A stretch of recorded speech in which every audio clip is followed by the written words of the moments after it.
บัดนี้วันที่ 29 พฤษภาคม พ.ศ. 2568 เป็นวันที่ 29 ที่ข้าพเจ้าในณัฐพงษ์ พิรมเมือง ขอถวายเสียงสวดสาธยายพระสูตรพระปริตรและมนต์ต่างๆ ถวายเป็นพุทธบูชา ธรรมบูชา สังฆบูชา และอาจาริยบูชาแด่ครูบาอาจารย์ทั้งหลาย ขอจิตของข้าพเจ้าจงตั้งมั่นมีสติระลึกได้ มีสมาธิจดจ่อในอักขระพยัญชนะในบทสวดอย่างต่อเนื่องด้วยเทอญ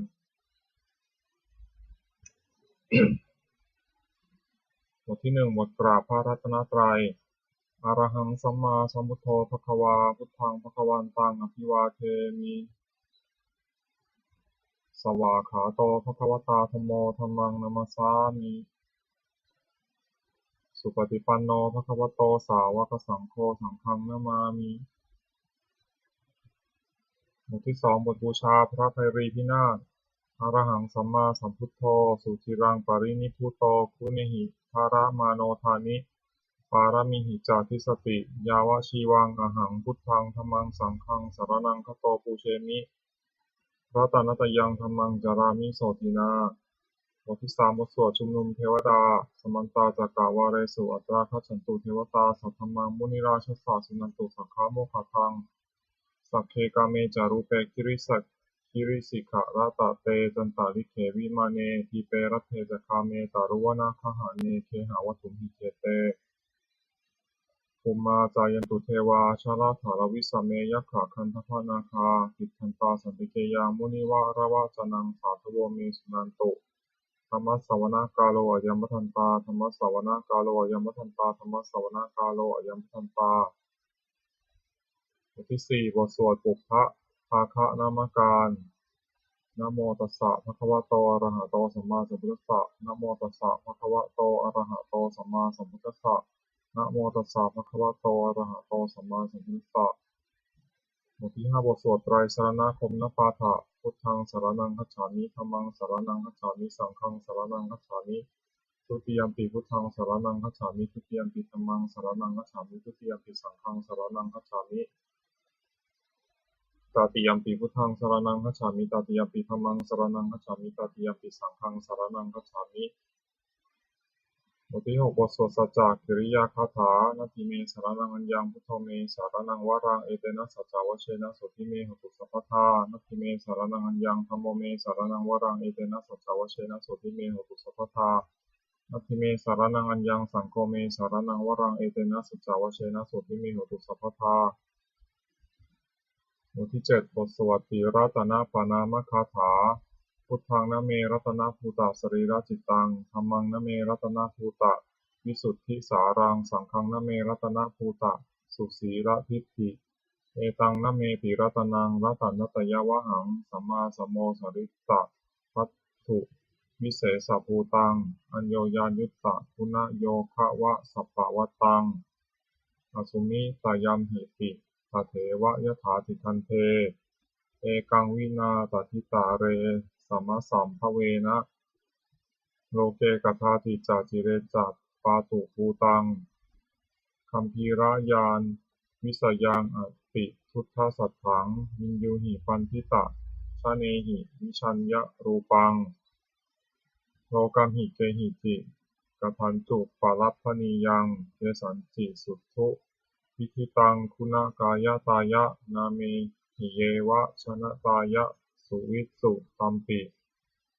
สมุปัสสตังมนสิสุทธปัสสาทฐานังปุญญติกานะมะสามุตตมะปุณณภูมังทุกขาปมุจจนะมุขะสารนังคตานังปูชาระเหสุปารมังอภิปูชนายังนิพพานะสัจฉิกิริยายุปะนิสยถัง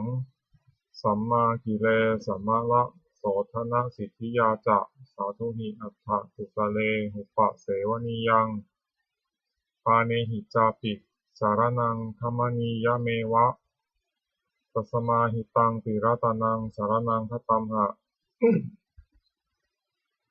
ทัตตินทิวังขณเนสุนมัสสมานาปูเชมะจาปิสัสสตัง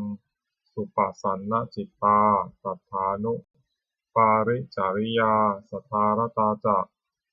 ปุญเยนะตัฏฐะสุกะเตนะสุขีภเวมุ เตเชนะตัสสะจะสทาปิสุวัตถิโหตุโยเจทาธรรมวินะยัมหิปมาณภูโตโลกุตราภิสมโยนิยโตสุโพชฌังตัสโสปะนิสสะยะจายายะอายัมปิโหตุวัตถุตเยปริคิโตสุปัสสาทคาโรบทที่8นามการาสิทธิคาถาโยจักคุมาโมหะมาลาปะกัตโถสามังวะพุทโธสุขโตวิมุตโตมารัสสะปาสาวินิโมจยันโตปาเปสิเขมังชนะตังวินัยยังพุทธังวรันตังศิรสานามามิโลกัสสานาถันจะวินายะคันจะทันเตชะสาเตชยสิทธิโหตุสุขันตารายาจะวินาสเมตุธัมโมทะโชโยวิยะตัสสะสัตตุทัสเสสิโลกัสสะภิสุทธิมัคคังนิยานิโกธรรมะทารัสสะทารีสาตาวโหสันติกโรสุทินโนธัมมังวรันตังศิรสานามามิโมหัปปทาลังอุปสันตทาหังตันเตชะสาเตชยสิทธิโหตุสัพพันตรายาจาวินาสเมตุสัทธัมมเสนาสุขตานุโคโยโลกัสสะปะปุปะกิเลสะเชตาสันโตสายังสันตินิโยชโกจะสวากขาตธัมมังวิธิตังกโรติสังฆังวรันตังศิรสานามามิพุทธานุพุทธังสัมมสีรทิฏฐิงตันเตชะสาเตชยสิทธิโหตุสัพพันตรายาจาวินาสเมตุบทที่9บทสวดนะโมการอัฏฐกคาถานะโมอะระหะโตสัมมาสัมพุทธัสสะมหิสิโนนะโมอุตตมะธัมมัสสะสวากขาตัสเสวะเตนิทะนะโมมหาสังฆสสาปิวิสุทธสีรทิฏฐิโนนะโมโอมาตายารัตถัสสะรัตตานุตยัสสะสาธุกังนะโมโอมากาตีตัสสะตัสสะวัตถุตยัสสปินะโมการะปะภะเวนะวิคัสสันตุปัทถวานะโมการานุภาเวนะสุวัตถิโหตุสัพพทานะโมการัสสะเตเชนะวิทิมหิโหมิเตชวาบทที่10บทสวดมหาสมัยสูตรเอวเมสุตังเอกังสัมมยังภควาสัพเพสุวิหารติกาปิลวัตถุสมิงมหาวเนมหาตาภิกขุสังฆนะสัพพิมัจจามะเตหิภิกขุสเตหิสัพเพเหวะอรหันเตหิทัสสะหิจะโลกัสสตุหิเทวตาเยปุเยนะสันนิปติตาโหติภควันตังทัศนายะภิกขุสังฆัญจะอัตถโคจตุนังสทาวาสกายิกานังเทวานังเอตัทธโหเสยยังโขภควาสัพเพสุวิหารติกาปิลวัตถุสมิงมหาวเนมหาตาภิกขุสังฆนะสัพพิมัจจามะเตหิภิกขุสัพเพหิสัพเพเหวะอรหันเตหิทัสสะหิจาโลกัสสตุหิเทวตาเยปุเยนะสันนิปติตาโหติภควันตังทัศนายะภิกขุสังฆัญจะยันนุนามยันติเยนะภควาเตรุปสังฆามยามะอุปสังฆามิกาวาภควโตสันติเกปเจภาภาสายมาติอัตถโคตาเทวตาสายถาตินามะพะละวะปุริโสสัมมันชิตังวาหังภาษารยะภาษาริตังวาหังสมิชยะเอวะเมวะสุภาวะเสสุเทเวสุสารหิตาภควโตปุระโตปาตุระหังสุอัตถโคตาเทวตาภควันตังอภิวาเทตวะเอกมันตังอัตถังสุเอกมันตังทิตาโขเอกาเทวตาภควโตสังเกยิมันทังอาภาสิมหาสมโยปวานะสมิงเทวกายาสวะคตาคตัมหะ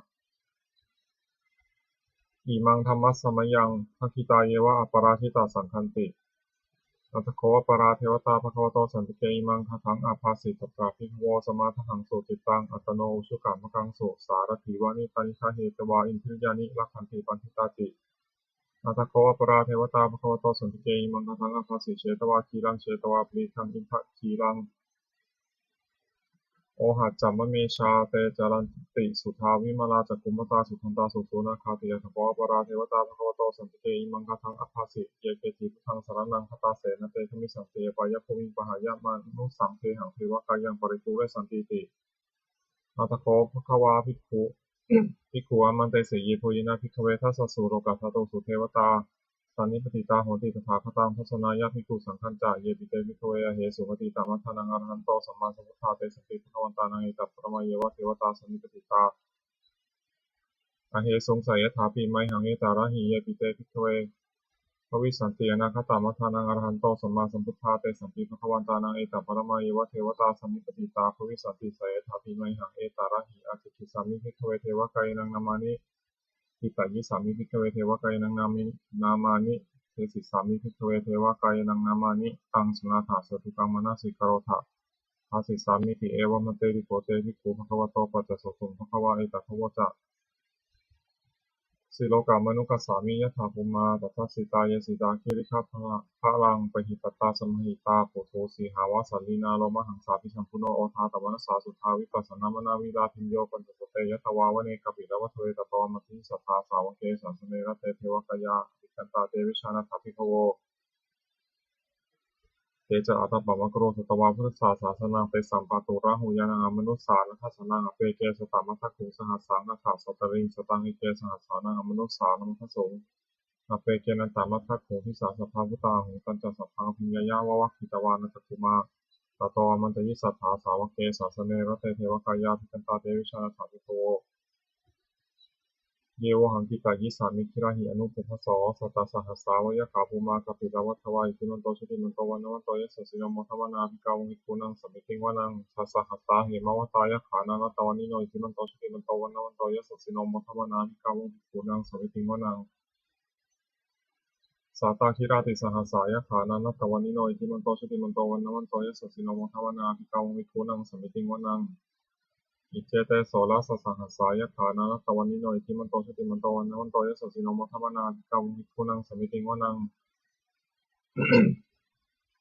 เวสามิตาปัญจสัตตายะขานานัตตวานิโนอิทิมันโตชติมันโตวันนวันโตยะสสิโนมัทวนาภิกขวิคุนังสมิติงวนังกุภิโรราชาคหิโกเวปุรสานิเวสนังพิญโยนังสตัสสหัสสังยะขานังปยิรูปาสติกุภิโรราชาคหิโกโสภคาสมิติงวนัง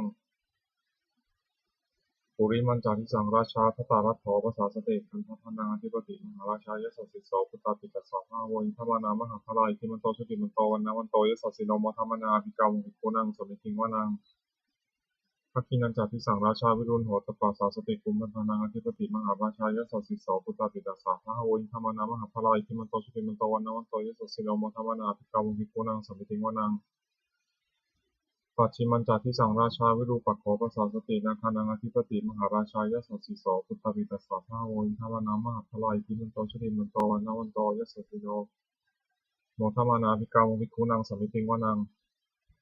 อุตารัญจาทิสังราชาภูเวโรตปัสสาสติยคานังอธิปติมหาราชายสัสสิโสพุทธวิตัสสะภาโวอินทวานามหาพลายทิมันโตชติมันโตวันนาวันโตยสัสสิโนโมทมานาภิกาวภิกขุนังสมิติงวานังปุริมาทิสังพตารัตโถทักขิเนนะวิรุณหโกปัจฉิเมนะวิรูปักโขภูเวโรอุตรังทิสังจตารโรเตมหาราชาสมันตาจตุโรทิสาทัทธารมนานังสุวเนกปิลวัฏเวเตสัมมยาวิโนทัสสะคุวันชานิกาสถามายากุเตทุเวเตนุวิภูจาวิภูโตสหตันทโนกัมมะเสโตชันตินุขันธุนิคันตุจักปนาโทปามัญโยจัตเทวสุโตจมาจริจิตัสเสโนจักันทโพนโรราชาชโนสโพอังคูปัญจสิกโขเจวะติมพารูสุวิยะวัชสาเอเตจันเดจราชโนคันธพาสหราชุพิโมทวนาภิกาววิภูนังสมิติงวนังตถาคูนัมภาษานาคาเวสาราสหตัชกากัมภาลสัตตราคูปยคาสหายาติพิยามุนาทสารัฐาจาคุนาคายสุสิโนเอราวันโนมหานาโคโสภคาสมิติงวนังเยนาคาราเชสหาสาหารันติทิพาทิชาภคิวิสุทธจักโกหายสาเตวนาวัชปตาจิตาสุปนาอิติเตสานามังอภายันตทานาคาราชานามาสิสุปนาโตเขมวกาสิพุทโธสานาหิวาจาหิวปาวหายตานาคาสุปนาสารนามังสุพุทธังชิตาวชิระหะเถนะสมุทังอสุราสิตาภาตาโรวาสาวเสเตอิทิมันโตยัสสิโนกาลกันธรรมหาภิสมาอสุราธนาวิคัสสาวิปัสสิติสุติติจะปหาราโทนมุติสหะสตันจาภาริปุตานังสเพเวโรจนามกาสันนังหิตวาภลิงเสนามาหุปัทธามุปะขมุสวโยภะมิทัตันเตภิกขุนังสมิติงวนังนาโปจะเทวาปัทวีจาเตโชวโยตถาคมุงวรุณาวารุณาโทเทวาโสโมจะยิสสสาสหเมตตากรุณากายิกาคุเทวายสัสสิโนทัสเถทัสเสเตทัสสทากายาสัพเพนะนัตตวานิโนอิทิมันโตชติมันโตวันนวันโตยัสสสิโนมัทธมานาภิกาวภิกขุนังสมิติงวนังเวนทูจะเทวาสหรีจะอัสมาจะทุยยมาจันทสุปนิสาเทวาจันทมคุบุปกิตาสุริยสุปนิสาเทวาสุริยมคุบุปกิตานักขาตานิปุรกิตวาภูมิทวารหกาวสุนังวาสโวเสโทสโกปคาบุรินทโททัสเสเตทัสสะภากายาสัพเพนะนัตตวานิโนอิทิมันโตชุติมันโตวันนวันโตยัสสสิโนโมทัมนาภิกาวมิคุนังสมิติงวนังนาถาภูสหภูเทวาชาลามขีสิการิวะอริตกาจโรชาจาอุมาภุพนิพาสิโนวารุณาสหธรรมาจอจุตาจอเนชกาสุรายะรุจิราภูอคูวสาวเนสิโนทัสเสเตทัสสะภากายาสัพเพนะนัตตวานิโนอิทิมันโตชุติมันโตวันนวันโตยัสสสิโนโมทัมนาภิกาวมิคุนังสมิติงวนัง สมานังมหาสมานามานุสามานุสุตมาจิตาปทุสิกาภูคุมโนปทุสิกาสาคูหารโยเทวายะจารหิตวาสิโนปาราคามหาปาราคาคุเทวายะสสิโนทุเสเตทัสสุตากายะสัพพินานาตวันนิโนอิทิมันโตชิติมันโตวันนวันโตยะสสิโนมัทมนาภิกรรมภูนังสมิติวนังสุกาการุมหาอรุณาอาคูเวคณสาสหะโอทาตถยหาปาโมขาคุเทวาวิจักขณาสทามัตตหาราคชาริสกาจายะสัสสิโนฐานยังอาคาปจุนโนโยติสาอภิวสติทัสเสเตทัสสทากายาสัพเพนานัตตวันนิโนอิทิมันโตชุติมันโตวันนาวันโตยะสัสสิโนโมทัมมนาภิกรรมภูนังสมิติวนังเขมิยาตุสิตายามากัตกาจายะสัสสิโนสัมพิทกาลามะเศรษฐาโชตินามาจะอาสวานิมานาราติโนอาคูอัฏฐาคูปารานิมิตาทัสเสเตทัสสทากายาสัพเพนานัตตวันนิโนอิทิมันโตชุติมันโตวันนาวันโตยะสัสสิโนโมทัมมนาภิกรรมภูนังสมิติวนังสัพเพเตเทวานิกายาสัพเพนานัตตวันนิโน นามันวะเยนะขันธ์ฉุงเยจันเยสัทธิสาสหาวาวุธาชาติมกีรังอุคตินามนาสวังตะเกมุขตารังนาคังจันทังวะอสิตาติตังสุภามาปรามโตจัสปุตตาอิทิมโตสหัสนังกุมารโรติโสตโสภะสมิติวนังสหัสสะพระมาโลกานังมหาพระมาพิติตติอุปปโนชุติมันโตพิสมากายโยยสสสิโสพระเศรษฐอิสราคูปัจเจกวะสวัตติโนเตสัญจามัชโตอาคาหาริโตปริวาริโตเตจัสสัพเพอภิกันเตสินเทเทเวสัพพมะเกมาราเสนาภิกามิปัสสะคันหาสามันทิยังเอถาคันหาถาพันธะถารักเทนะพันธะมัทุโวสมันตาปริวาเรธามาโวมุนติถาโกทินังอิติตถามหาสิโนกันหาเสนังอเปสยิปานินาตาลนาหัจจะสรังกัตวานะเพระวังยถาปวุสโกมิโกธนะยันโตสวิชุโกตถาโสปฏิภาวติสังคุโตอสยังวเสตันตสัพพังอภิญญะวะวะคิตาวานะจักขุมาตโตมันติยิสัทธาสาวเกสาสเนระเตมารัสเสนาภิกันตาเตวิชานะถาภิกโวเตจาตปะมะกะโรงสุตวาพุทธศาสสนังตุิตาราเคหิปะกามุงในสังรมปิชยุงสัพเพวิชิตาสังฆามพยาติตายสัสสิโนโมทันติสหปุเตหิสาวกาเตชะเนสุตาติบทที่11บทสวดมังคลสุตตังอาเสวนาจัปปารานังปันทิตานันจัเสวนาปูชาจัปูชนียานังเอตามังคลมุตตมังปฏิรูปะเทสาวาโสจะปุเพจะกตปุญญาตาอัตตะสัมมาปณิทิจะเอตามังคลมุตตมังพาหุสัจจันจะสิปัญจะวินโยจะสุสิกิโตสุภาสิตาจะยาวาจาเอตามังคลมุตตมังมาตาปิตุอุปถานังปุตตะภารัสสะสังฆโหอนาคุราจะกัมมันตาเอตามังคลมุตตมังทานันจะธรรมจริยาจะยาตากานันจะสังฆโหอนวัชชานิกัมมานิเอตามังคลมุตตมังอารติวิรติปาปามัชฌะปานาจะสัญญโมอัปปมาโทจะธัมมิสุเอตัมมังคลมุตตมังคารโวจะนิวาโตจะสันตุขีจะกตัญญูตากาเลนะธรรมสสวนังเอตัมมังคลมุตตมังคันติจะโสวะจะสตาสมนานันจะทัสนังกาเลนะธรรมสากัจฉาเอตัมมังคลมุตตมังตโปจะพระมจริยันจะอริยสัจจานะทัสนังนิพพานะสัจฉิกิริยาจะเอตัมมังคลมุตตมังพุทธสาโลกะธรรมิหิจิตตังยัสสะนาคัมปติอโศกังวิราชังเขมังเอตามังคลมุตตมังเอตาทิสานิกตวานะสัพพัทธมะปาราชิตาสัพพัทธาโสถิงคัจฉันติอันเตสังเอตามังคลมุตตัมสัพพัทธาโสถิงคัจฉันติอันเตสังมังคลมุตตมันติบทที่12บทสวดรัตนปริตยังกินจิวิตตังหิทาวาหุรังวาสัพเพสุวายังรัตนังปณีตังนโนสัมมาอติตถาคเตนะอิทัมปิพุทเทรัตนังปณีตังเอเตนะสัจเจนะสวัติโหตุขยังวิราคังอมตังปณีตังยัทชคาสัตยามุนีสมาหิโตนะเตนะธรรมเนะสมัตถิกินจิอิทัมปิธรรมเมรัตนังปณีตังเอเตนะสัจเจนะสวัติโหตุยัมพุทธเสโถปริวานายีสุติงสมาธิมานันตาริกัญญามาหุสมาธินาเตนะสมโมนาวิชติอิทัมปิธรรมเมรัตนังปณิตังเอเตนะสัจเจนะสวัติโหตุเยปุคละอัฏฐาสตัมปสัทธาสัตตาริเอตานิยุคานิโหติเตทักขินายาสุภตัสสาสาวกาเอเตสุทินานิมหัพพลานิอิทัมปิสังเครัตนังปณิตังเอเตนะสัจเจนะสวัติโหตุเยสุปาจิตตามอนาสาทันเหระนิกามิโนโคตามะสาสนัมหิเตปฏิปตาวันตังวิคัยหารัฐามุทานิพุทธิพุชามานาอิทัมปิสังเครัตนังปณิตังเอเตนะสัจเจนะสวัติโหตุ ปีนังปุรานังนวังนาทิสัมภวังวิรัตตาจิตายติเกภวสมิงเตจิตติชาวิโรหิฉันทานิพันติกีรายขายัมปติโบยทันติสังเคราตนังปฏิตังเอเตนะสเตนะสวัสดิหตุบทที่13บทสวดธรรมบทสหัสวรรษอัตตาหะเวชิตังไสยโยยาจายังอิตาราปชาอัตตาทันตัสสะโพสัสสะนิจังสัญญาตาจาริโนเนวะเทโวนะทันทโปนะมาโรสหะโรมุนาชิตังอปปะชิตังกายิราตถารุปสสะชันตุโนบทที่14บทสวดเขตพุทธสูตรภาสิตามิทางเตนะภควตาชานตาปัสสตาอรหัตาสัมมาสัมพุทเทนะเอถาตุมเหมาอนุสสะเวนะมาปรัมมะปารายะมาอิติกิรายะมาปฏิกาสัมปทานเนนะมาตกะเหตุมานยะคะเหนะมาอาการะปริวิตะเกนะมาทิฏฐินิจชานักขันติยามาภัพพารูปาตายะมาสัมมโนโนคารุยะธาตุเมเหอัสสานาวะชานายถะอิเมธัมมาอกุศลาอิเมธัมมาสาวัชชาอิเมธัมมาวินยูคาราหิตาอิเมธัมมาสัมมัตตาสัมมาทินนาอหิตายะทุกขายะสังวัตตันติอัฏฐตุเมเหปัชชะไหนยะถะยะธาตุมเหอัตตานาวะชานายถะอิเมธัมมากุศลาอิเมธัมมาอนาวัชชาอิเมธัมมาวินยูปัสสัทธาอิเมธัมมาสัมมัตตาสัมมาทินนาหิตายะสุขายะสังวัตตันติอัฏฐตุเมเหอุปสัมปัชชะวิหารายถาติที่15บทสวดอุปาเนยสูตรอุปนิยติชีวิตามะปะมายงชารูปานิตัสสานะสันติตานาเอตังพยังมรเนเปขามโนปุญญานิกายิราถะสุขาวหานิอุปนิยติชีวิตามะปะมายังชารูปานิตัสสานะสันติตานาเอตังพยังมรเนเปขามโนโลกามิสังปัชชะเหสันติเปโขโยทากายเยนะสังยโมวาจายะอุทาเจตัสสาตังตัสสะ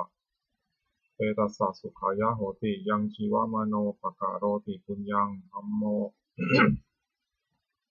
โมหเวรัคติธรรมจาริงธัมโมสุจินโนสุขมาวหาติ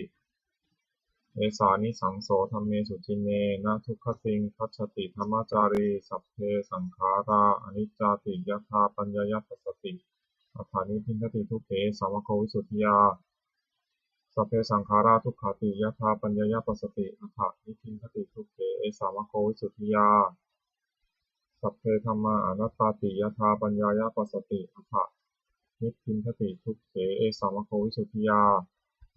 บทที่16บทสวดอปันนกชาดกอปันนกัฏฐานะเมเกทุติยังอาหุตักขิกาเอตทัญญายะเมทวีตังคันหายะอปันนกังพหุงเวสารนังยันติปัปพะตานิวานานิจะอา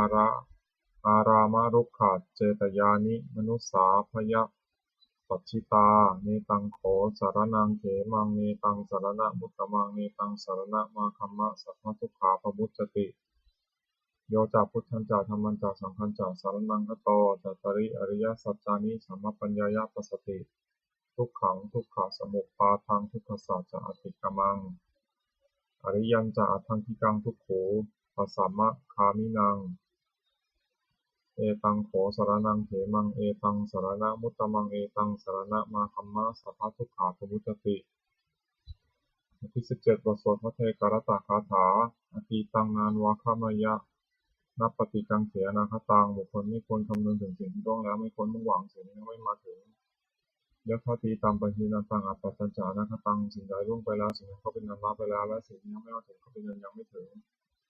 ปัจจุบันนันจะโยธรรมังตถาวิปัสสติสังฆาสังฆปังตังวิธามนุภโรหเยก็บุคคลใดเห็นแจ้งธรรมปฏิบัตินี้นั้นไม่คลอนแคลนในธรรมนั้นได้บุคคลนั้นพึงเจริญธรรมนั้นให้ปลุกปลงเถิดกัจเชวะกิจจามาตับปังโกชัญญามะนังสุเวพึงทำความเพียรเสียในวันนี้แหละเราจะรู้ความตายในวันพรุ่งนะหิโนสังขารันเตนะมหาเสนนะมัจจุนาเพราะว่าความผัดกินกับมัจจุราชที่มีเสนาใหญ่นั้นย่อมไม่มีแก่เราทั้งหลายเมวังวิหาริมาตาปิงโหรถามตันทิตังตังเวพระเตกรัตโตเตฉันโตอจิตเตมุนิติพระมุนีผู้สงบย่อมเรียกบุคคลผู้มีปกติอยู่อย่างนี้มีความเพียรไม่เกียจคร้านทั้งกลางวันและกลางคืนนั้นแลว่าผู้มีราตรีหนึ่งเจริญด้วยประการชนิดแล บทที่18บทสวดทิมหปัจจเวคคณปาฐแปลชราธรรมโมหิชรังอนัตติโตเรามีความแก่เป็นธรรมดาจะล่วงพ้นความแก่ไปไม่ได้พยาธิธรรมโมหิพยาธิอนัตติโตเรามีความเจ็บไข้เป็นธรรมดาจะล่วงพ้นความเจ็บไข้ไปไม่ได้มรณะธรรมโมหิมรณังอนัตติโตเรามีความตายเป็นธรรมดาจะล่วงพ้นความตายไปไม่ได้สัพเพหิเมปิเยหิมนาเปหิมนาภาโววินาภาโวเราจะละเว้นได้ต่างๆหรือว่าเราจะต้องทอดท่าจากของเราของเจริญใจทั้งหลายทั้งปวงกรรมสโกหิกรรมทายโทกรรมโยนิกรรมทันทุกรรมปฏิสารโนเรามีกรรมเป็นของตนมีกรรมเป็นผู้ให้ผลมีกรรมเป็นแดนเกิดมีกรรมเป็นผู้ติดตามมีกรรมเป็นผู้อาศัยยังกรรมังกริสามิกายานังวาปาปกังวาตัสสะทายโทภวิสามิเราทำกรรมอันใดไว้เป็นบุญหรือเป็นบาปเราจะเป็นทายาทคือว่าเราจะต้องรับผลของกรรมนั้นสืบไปเอวังอัมเหหิอภินหังปัจเจเวกิดับพังเราทั้งหลายควรพิจารณาอย่างนี้ทุกวันเถิดบทที่19บทสวดเทวตาอุโยชนะคาถาทุกขปตาจนิทุกขาพยาปตาจนิพยาโสกปตาจนิโสกาโหตุสัพเพตินานิโนเอตาวตาจะหัมหิสัมภตังปุญญสัมปทังสัพเพเทวานุโมทันตุสัพพะสัมปติสิทธิยาทานังทัทันตุสัพพายาสีรังวัฏันตุสัพพะภาวนาภิรตาโหตุขันตุเทวตาคตาสัพเพพุทธาภรปตาปัจเจกานันจะยังพลังอรหันตานันจาเตชนะรักขังพันธามิสัพพโสบทที่20บทสวดเทวตาปฏิภาณคาถานั้นธรรมยังปฏิภาณคาถาโยพนามเสยาเทวตาสันติวิหารวาสินีสุเตคะเรโพธิคะเรตหิงตาธรรมทานเนนะทวันตุปูชิตาโสถิงกโรนเตทะวิหารมันทะเรเถราจมัชฌานวกาจติคโวสารามิกาทานาปฏิอุปาสกาคามาจะเทสานิคมาจะอิสราสัปปานภูตาสุขิตาภวันตุเตชลาภูชาเยติจะอันทสัมภวาสังเสทชาตาอัคโวปาติกานิยานิกังธรรมวรังปฏิจจเตสัพเพปิทุกขสะการนตุสังขยังภาตุจิรังสตังธรรมโมธรรมัทธราจะปุคคลาสังโฆโหตุสมะโควะอัฏฐายะจะหิตายะจะอัมเหรักขโตสัทธัมโมสัพเพปิธรรมจาริโนวุฒิงสัปปาปุณยามะธัมเมอริยปะเวทิเตบทที่21บทสวดสัพพะปฏิภาณคาถาแปลนั้นธรรมยังปฏิภาณคาถาโยพนามเสปุญญสิทธานิกัตสสะญาณัญญานิกตานิเมเตสัญจะภาคิโนโหตุสัตตานันตาปะมานกาเยปิยาคุณวันตาจะไมหังมาตาติจาทโยทิฏฐาเมจาปะยะทิฏฐาวาอัญเยมัชชัตตาเวริโนสัตตาติทันติโลกัสมิงเตปุมมาจตุโยนิกาปัจเจกจัตตุโวการาสังสรันตาภวาภเวยาตังเยปฏิภานัมเมอนุโมทันตุเตสยังเยจิมังนปะชานันติเทวาเตสังนิเวทยุงพยาทินานาปุญญานัง อนุโมทนาเหตุนาสัพเพสัตตาสัทธาโหตุอเวราสุขาชีวิโนเขมัปปะทันจะปัปโพนตุเตสาสาสิทธตังสุภาขอสัตว์ทั้งหลายไม่มีที่สุดไม่มีประมาณจงเป็นผู้มีส่วนแห่งบุญที่ข้าพเจ้าได้ทำในบัดนี้และแห่งบุญทั้งหลายอื่นที่ข้าพเจ้าได้ทำแล้วคือชนเหล่าใดเป็นที่รักผู้มีคุณมีมารดาและบิดาของข้าพเจ้าเป็นต้นที่ข้าพเจ้าได้เห็นหรือแม้ไม่ได้เห็นและสัตว์ทั้งหลายอื่นที่เป็นกลางและมีเวรการตั้งอยู่ในโลกเกิดในภูมิสามเกิดในกำเนิดสี่มีขันธ์ห้าและขันธ์หนึ่งและขันธ์สี่ท่องเที่ยวอยู่ในภพน้อยและภพใหญ่สัตว์เหล่าใดทราบการให้ส่วนบุญของข้าพเจ้าแล้วขอสัตว์เหล่านั้นจงอนุโมทนาทานเองเถิดเพราะสัตว์เหล่าใดย่อมไม่ทราบการให้ส่วนบุญของข้าพเจ้านี้ขอเทพทั้งหลายแจ้งแก่สัตว์เหล่านั้น เพราะเหตุคืออนุโมทนาบุญทั้งหลายที่ข้าพเจ้าให้แล้วขอสัตว์ทั้งปวงจงอย่างมีเวรอยู่ในสุขเสมอเถิดและจงถึงทางอันเกษมเถิดขอความหวังอันดีของสัตว์เหล่านั้นจงสำเร็จเถิดด้วยอนุภาพแห่งสัจจะอธิษฐานอนุภาพแห่งความเพียรและอานิสงส์แห่งการบูชาพระรัตนตรัยด้วยการสาธยายบทสวดมนต์พระสูตรพระปริยัติพระคาถาเหล่านี้ขอความสุขสวัสดีจงเกิดมีแก่ข้าพเจ้าขอพ้นจากทุกข์ทั้งปวงขอข้าพเจ้าเจริญทั้งโลกและทางธรรมขอเทวเทพเทวดาทั้งหลายโปรดอนุโมทนาในการศึกษาทยายมนต์และธรรมะเหล่านี้เมื่ออนุโมทนาแล้วโปรดอำนวยพรให้แก่ข้าพเจ้าและวัตถุมงคลพระกริ่งคดีที่น่าโดยมูลนิธิสมเด็จพระญาณสังวรวัดบวรนิเวศวิหารตลอดจนวัตถุมงคลทั้งหลายที่สามสิ่งสร้างขึ้นทั้งที่ผ่านมาและที่จะจัดสร้างในอนาคต ขอจงเปี่ยมด้วยอานุภาพแห่งพระปริตรและคำมงคลในพระคาถาต่างๆขอจงสำเร็จศักดิ์สิทธิ์ทุกประการเทอญสาธุ